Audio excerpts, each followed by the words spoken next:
The year is 1187. Europe and the Holy Land stand locked in the grip of holy war. The clash between cross and crescent has unleashed an age of knights, men whose very name inspires awe, reverence, and dread. To the common people, they were heroes of God, guardians of Christendom. To their enemies, they were relentless foes, armored shadows of death riding across the battlefield. But who were these men truly? What lay beneath the polished steel and crested helms? To understand the knight is to uncover one of the most remarkable systems of discipline, training, and endurance the world has ever known. The making of a knight did not begin in manhood, nor even in adolescence. It began in childhood. At the tender age of 7, while most children played freely in village streets, a boy born to noble blood was placed into service within the household of a lord. There, he was stripped of softness and set upon a path of discipline. As a page, his duties were humble but unrelenting, tending horses, serving at the table, carrying messages, and learning to read the sacred texts. Yet alongside these chores came the seeds of war. He learned to wield a wooden sword, to handle a bow, and to observe the ways of men who already bore the title of knight. These early years were not a game. They were the foundation of transformation, a slow forging of character, of obedience, and of familiarity with the tools of combat. And when the boy reached the age of 14, the real trial began. He became a squire. The life of a squire was harsh beyond modern imagining. He was bound in service to a knight, tending to his armor, sharpening his weapons, and following him into the chaos of battle. But service was only half the burden. The other half was training. Every day, his body was hammered into strength. He carried stones, logs, and weights deliberately heavier than the tools of war, preparing his muscles for the demands of combat. He wrestled with companions until exhaustion, tested not only in strength but in endurance. He hurled javelins that weighed more than those he would use in battle, so that when the time came, the true weapons felt lighter than air. There existed a doctrine, passed down through generations, known as the 7 points of agility. To master them was to master survival. Riding came first, for no knight was complete without his horse. Swimming and diving came next, for rivers and moats could decide the fate of an army. Climbing was essential, to scale the walls of castles or the cliffs of fortresses. Archery and the handling of missile weapons followed, teaching precision and strength. Then came tournaments, brutal mock battles that hardened a squire into a warrior before real blood was ever shed. Wrestling and fencing honed the skill of grappling and the lethal dance of the sword. Long jumping tested explosive power, while dancing trained rhythm and balance, seemingly frivolous but vital for footwork in the press of combat. To misstep in battle was to die. From these crucibles arose men of almost mythical strength. Consider Jean II Le Meng, called Boucicaut, a knight of France whose feats bordered on the impossible. Chroniclers record that he could climb the underside of a ladder using only his hands, even while clad in 60 pounds of armor. 60 pounds of steel, covering his body, transformed into a second skin. And still, he moved with agility that defied belief. Such stories are not exaggerations born of medieval romance. Archaeology confirms them. Manuscripts depict knights vaulting into their saddles unaided, clad in full armor. No servant, no step, only the raw strength of a man lifting himself onto a warhorse while encased in steel. To modern eyes, it appears impossible, yet for them it was routine. And what of the armor itself? Centuries of myth, spun by minstrels and later Hollywood, would have us believe that armor was cumbersome, heavy, and suffocating. The truth is far more unsettling. A full suit of plate weighed between 33 and 55 pounds. Far less than many imagine, and distributed so perfectly across the body that its burden became almost natural. Within such armor, a knight could run, roll, climb, even leap. Accounts speak of duels fought with acrobatics that rivaled the movements of dancers. Yet there was a hidden cost: the energy. Modern science reveals that to walk in armor required over twice the effort of an unarmored man. To run demanded nearly double the energy. And still, knights fought for hours, sometimes entire days, beneath burning suns or in freezing storms, never faltering. Weapons training was as unforgiving as the armor was ingenious. Swordsmanship was no elegant duel of parries and flourishes. It was violence distilled. The sword, whether long or short, was an extension of the body, wielded to break, to maim, to end. Archaeological digs upon battlefields revealed the truth in bone. Skulls split wide, ribs pierced, limbs hacked apart. The dead bear witness to the sheer brutality of combat. And yet, every cut, every thrust was the product of endless drills. A knight did not learn the sword in theory.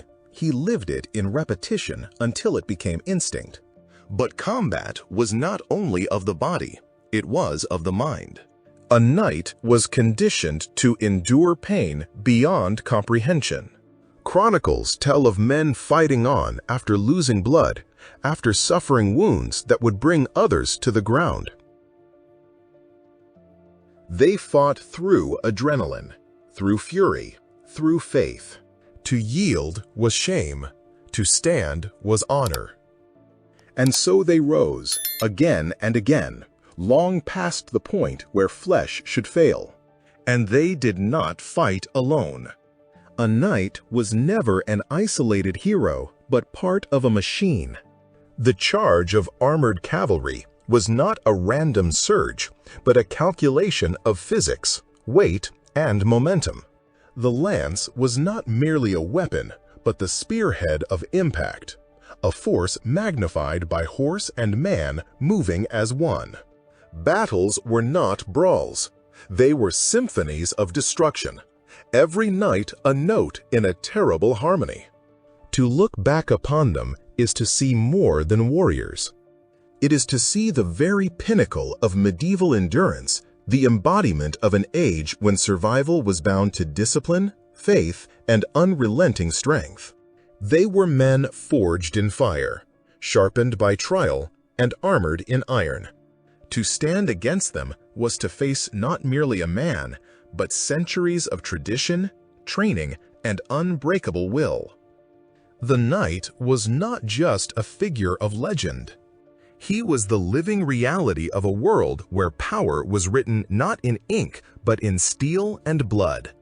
In the age of the Crusades, when kingdoms rose and fell under the weight of steel and faith, there existed a force that reshaped the very nature of warfare, the charge of the knightly cavalry. To the chroniclers who witnessed it, it was not merely a tactic, it was a storm of flesh, iron, and will. Imagine a line of armored men, mounted on war horses bred for power, each rider gripping a lance as tall as a tree, each horse trained to thunder forward without fear. When that wall of iron began to move, it was like the earth itself groaned under the weight of destiny. At the heart of this strategy lay its terrifying simplicity. Hundreds of knights, side by side, pressed knee to knee, their formation as tight as the stones of a fortress wall. With lances lowered, they advanced not as individuals, but as one unstoppable wedge. The chronicles of Muslim and Byzantine writers speak of the moment when this tide struck, a crushing force that tore through infantry lines, scattering men as if they were straw in the wind. To see such a charge was to witness the breaking of order itself, for no shield wall, however disciplined, could long withstand its impact. Yet what made the knight more formidable than the weight of horse and steel was the life that had shaped him. From childhood, sons of the warrior nobility were bound to a single destiny. At the age of 7, they were removed from the safety of hearth and mother, placed in the household of a lord, and taught the harsh lessons of discipline, loyalty, and violence.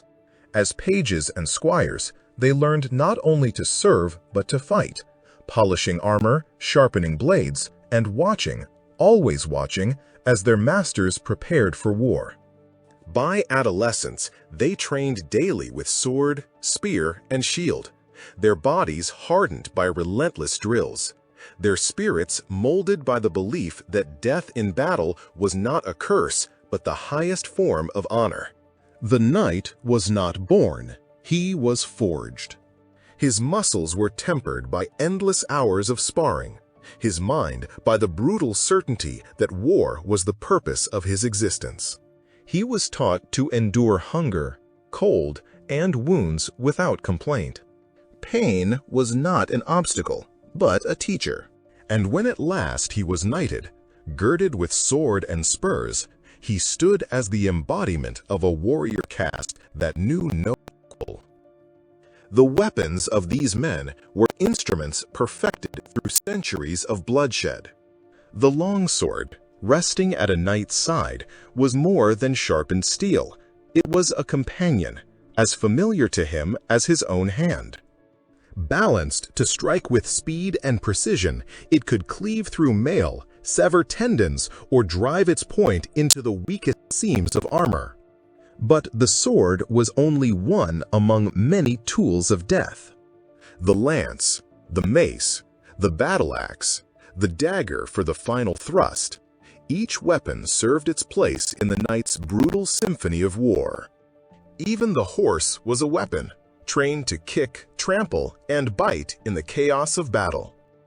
To face a knight in combat was to face not only a man, but an entire system of destruction perfected over generations. Chronicles describe their movements as fluid and relentless, a rhythm of cutting, thrusting, grappling, and striking. These were not wild blows, but calculated actions, honed until they were instinctive. A knight fought with such discipline that even exhaustion and wounds could not dull his edge. He could strike in darkness, bleed without faltering, and carry on until victory or death was achieved. On the battlefield, the spectacle was overwhelming. The armor they wore gleamed beneath the sun, turning them into living fortresses. To the enemy, the sight was both awe-inspiring and terrifying. Blades rang harmlessly against steel, arrows glanced away, and yet the knights pressed forward, step by step, until the clash of bodies became inevitable. Archaeological discoveries bear witness to their efficiency. Skeletons carved with clean cuts, bones shattered by crushing blows, wounds placed with such precision that they reveal a warrior who fought not with rage, but with art. The Chronicles tell us that entire armies broke and fled at the sight of a single charge. Horses screamed, men were trampled, and formations dissolved into chaos as knights carved their way through the ranks. To stand against them required not only courage, but also the will to accept death, for in that moment, survival was rare. And yet, the Crusader Knights were not unique in their kind. Across Christendom, orders such as the Templars, the Hospitallers, and the Teutonic Knights cultivated the same discipline. Bound by vows as much as by arms, they embodied the fusion of faith and warfare, convinced that in every strike of the sword they were enacting the will of God. To their enemies, they were both human and more than human, soldiers who fought as though heaven itself watched and judged their every blow. This was the world of medieval war, a place where power was measured not only by castles and coin, but by the thunder of hooves and the flash of steel. In that world, the knight stood as both weapon and symbol, the living embodiment of a culture where survival demanded mastery of violence. To remember them is not to romanticize bloodshed, but to understand the extraordinary lengths to which humanity once went in its pursuit of power, honor, and faith. The charge of the knightly cavalry was more than a tactic. It was the heartbeat of a civilization at war, a reminder that in the age of crusades and kingdoms, the line between life and death was measured by the length of a lance and the will of the man who carried it.